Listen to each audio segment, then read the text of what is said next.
दक्ष police news, पहिले खाकी मग बाकी। पालघर जिल्ह्यातील मोखाडा तालुक्यात बिबट्यांच्या मुक्त संचारामुळे नागरिकांमध्ये मोठी दहशत पसरली आहे।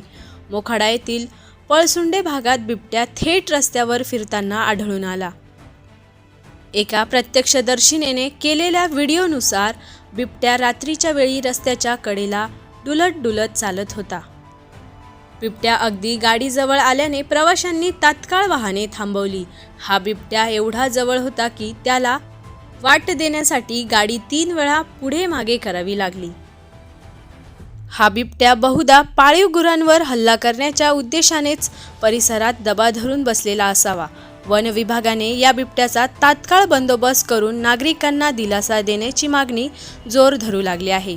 नागरिकांनी रात्रीच्या वेळी घराबाहेर पडताना आणि शेतात वावरताना सावधगिरी बाळगावी, तसेच आपल्या गुरांची काळजी घ्यावी असे आवाहन प्रशासनाने केले आहे।